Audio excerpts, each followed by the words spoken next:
Hi, it's Richard from OneSight Solutions. Welcome to this online tutorial on basic components.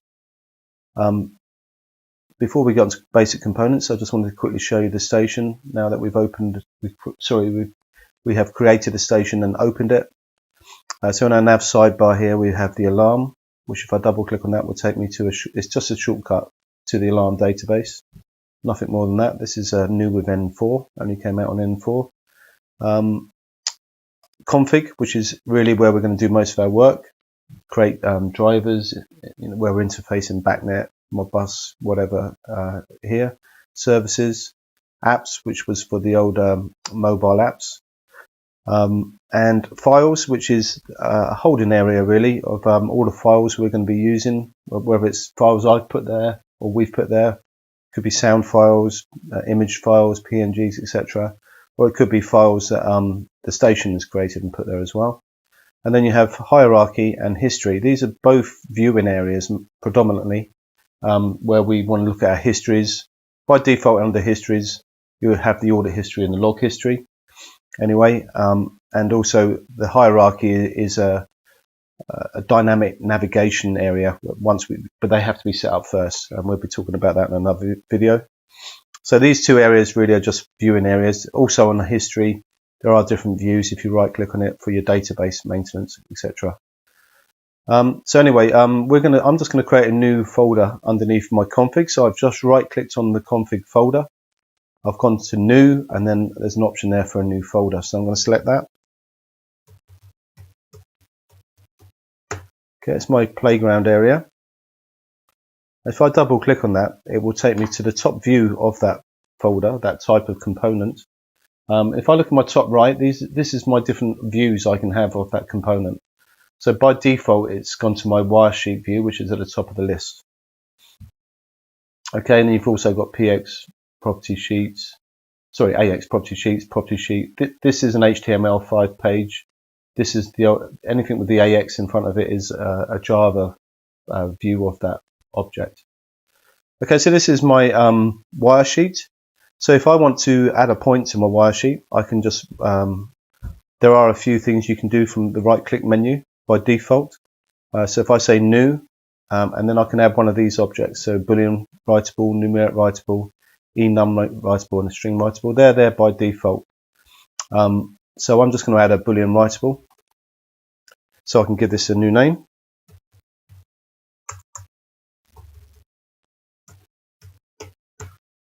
Okay, boiler fault.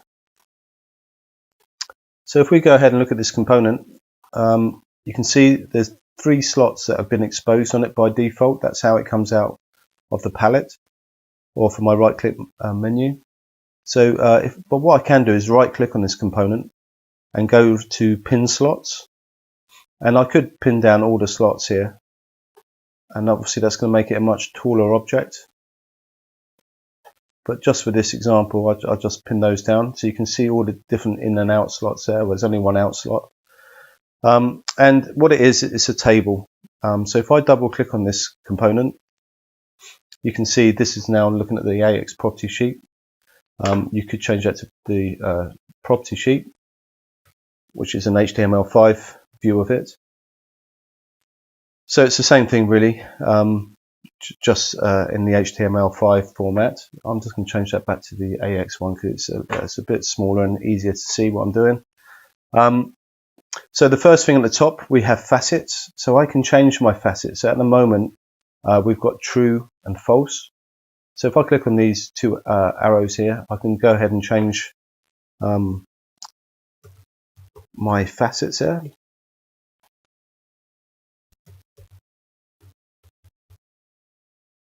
And this here is a memory. So this is a memory. Once we've started setting any up, I'll be able to click on that, and it will remember that I've used these facets, fault and history. So in future, I could just click on that, and it would save me a bit of time. Okay, so let's change my facets now. I still have nothing in my any of my in slots. So my out slot is still saying null. So if I now go to my fallback area at the bottom and give this a value, so if I unselect null and change this to a true value and then save it, you will see my out slot now is using this value from the bottom of this table. Okay, and it's telling me on the line here that it's in fault and it's at default. So at def means it's using this fallback value. So def is another name really for fallback. And there's also another name for it. If I right click on the component, wherever I do it in my sidebar, if I do it here, I can get to the actions. So I can say action and then go to set, and I could just change that value from here. So if I go to healthy, you see it's changed here. So my right clicks action set is another name for my fallback. It's also and def is also another name for it. Okay, so a bit confusing, but there's actually three names for this same slot here at the bottom. Okay, so you can see now that it's got the ability to pass all the way through all these null values to the out slot. So that's how this table works. So I could go to another slot here. So if I went to 13 and change this to a true, which will be my fault status, if I refresh that, and you can see now this table is now saying it's using in slot 13.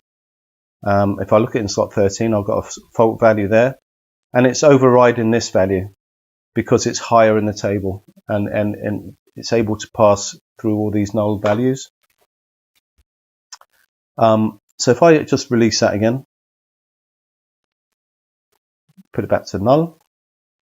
So now it's using the fallback again. You might notice there's a few, or a couple, at least three slots here, in slot 1, in slot 6, and in slot 8. That don't give me the option to override them by choosing these drop-down arrows. But what they are actually a right-click function. Well, at least slot 8 and slot 1 are both a right-click action. So if I go back and do action active, you can see there it's using slot 8. So slot 8 is actually my override, and it's telling me as well on my out slot that it's been overridden and it's using slot 8. If I go look at my wire sheet now, you can see it's got a purple line. So the purple means that it's been overridden, whether it's slot 8 or slot 1, because slot 1 is the other one. So if I go actions, emergency inactive, you can see now it's changed. It's using now slot 1, you can see here at 1. So it's overriding my override. The emergency override has got priority over all the other slots. So to release them, I can just say, for my emergency one, I have to go to emergency auto. That will release slot 1. Now it's using slot 8. To release slot 8, I have to go to the auto. So now it's going to go back to my fallback. Okay.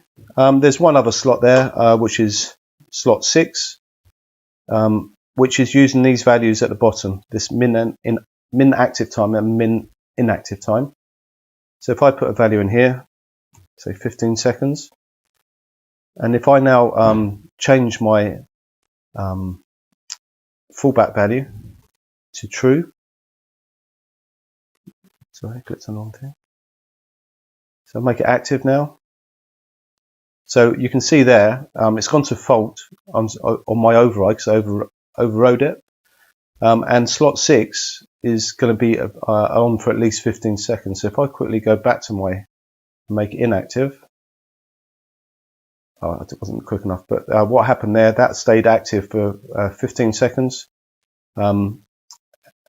So it will override slot any slot below it. So if you're going to use that functionality, you have to make sure it uses slot 6. So any other overrides you want need to be either below that or above it, depending on what you want to do. Okay, so that's really, if I show you a numeric writable, so this might be my sensor. I'll just put sensor in there for now.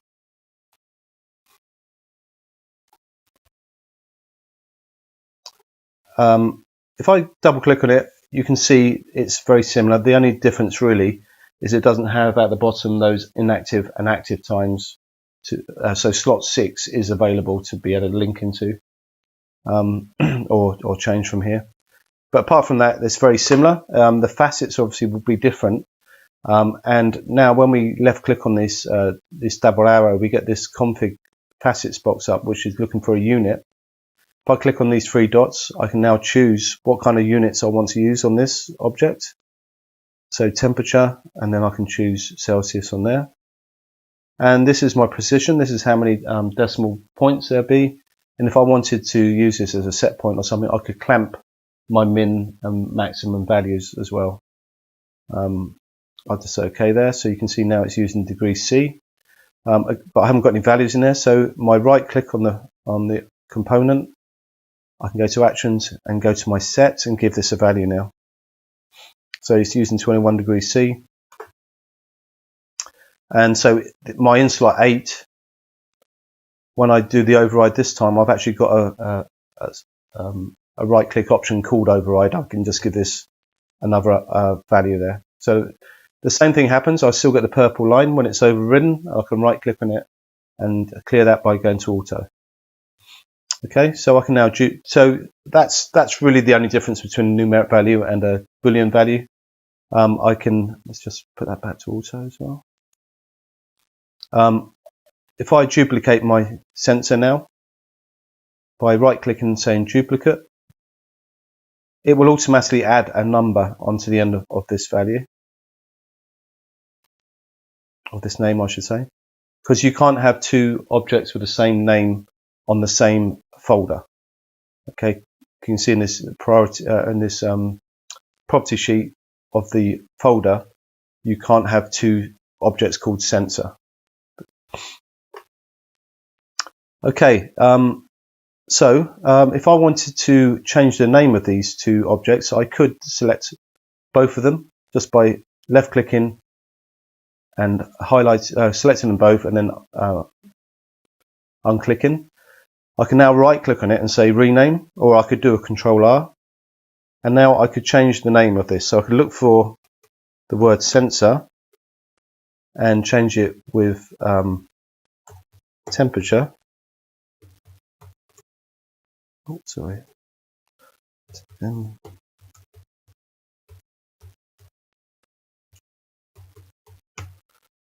And you can see the results here. So this is the old value, and then I'm going to replace it with temperature sensor 1. And you can see it's changed both of those values now. So you can multi-select as many components as you want and change the names accordingly. Linking, if I wanted to link my boiler 1 fault to something else, so if I just put another value on here, I don't need to change that just for this example. I can just link from my out slot. So you have to make sure you can't select from this side and drag it around. It won't let you do it that way. So even though it is one slot, you have to imagine an invisible line down the middle. You can only link from the right hand side of this component to the left hand side of this component. So I could just link like that. That's nice and simple. If I right click and say delete, that would delete the highlighted area. If I wanted if I was linking this from one folder to another folder, I'd have to use something called link mark. So I could right click on it, say link mark, and then go to the other object that I want to link to, and then choose link mark from, and it's telling me what's been copied into it. So I can now boiler fault, that's this component, select the out slot, and it will show me what available slots I can use. So again, in slot 10, and it will do the same thing, just link over to in slot 10. The other way of doing it is if you weren't sure what slots you want to select, you can just connect these two white boxes together and you get the same kind of wizard where it allows you to do the same thing. You can also multi-select. Let me just duplicate that again. So if I wanted to multi-link, I could select both of these now and say link from.